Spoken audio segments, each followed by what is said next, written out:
Okay, we've come upon the scene. This gentleman has injured his arm. We suspect that it is a fracture of the radius and all that bad things. So what we are going to do before we transport is we're going to obviously make sure that the scene is safe. We're going to make sure that we have proper BSI on.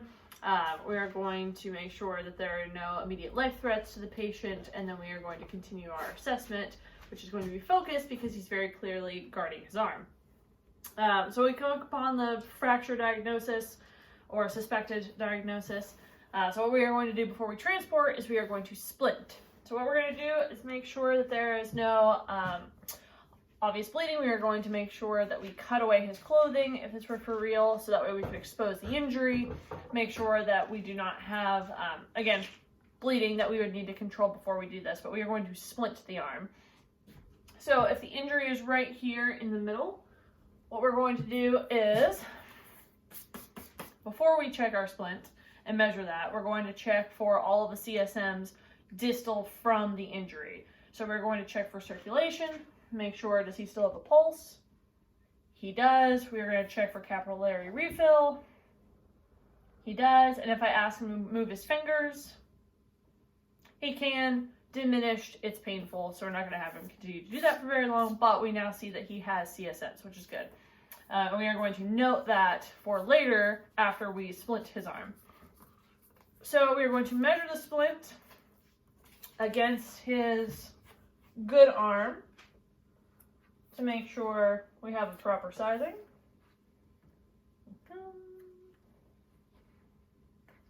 A little bit longer.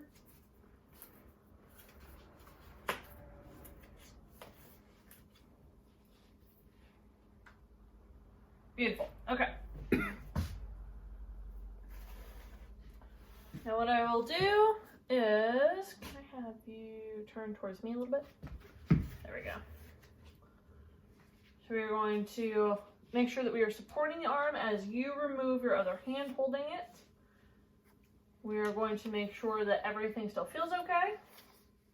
As we, if we had another partner, we would ask them to come in as well.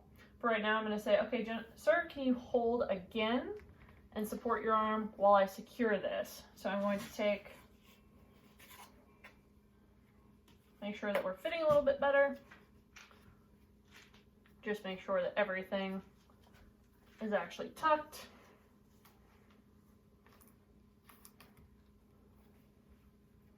So that way it is actually fully supporting. We're going to attach below the injury site. We're going to make sure that this is snug, but it's not cutting off circulation. We're going to confirm that with the patient. Snug but not cutting off circulation? Yeah. Beautiful. There we go.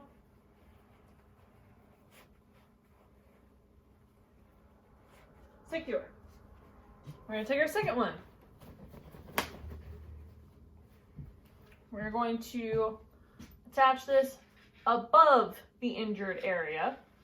Once again, making sure that everything is secure, tight enough to actually be effective, but not cutting off circulation. How does that feel, sir?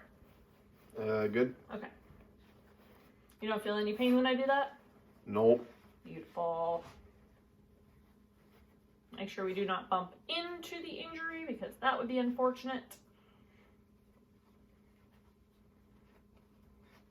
Alrighty, so before we put this into a sling, I want to go ahead and check CSMs again so we make sure that we have a pulse. We do, great. We're going to check capillary refill. Cap fill is good. Can you wiggle your fingers? Does it feel more painful when you do that? Patient doesn't know. If we were looking and we saw diminished finger movements, we would reassess how tightly we've actually done these bandages.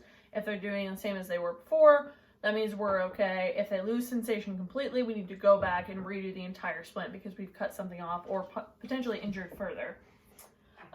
So we do not have a third bandage, unfortunately, but what we would do is if we had another one of these triangle bandages, we would tie a knot in in the corner, so that way you could use it to support the elbow. We'd have it hold here. We would sling the arm against the chest, so it's in a position of comfort, but it's also protected.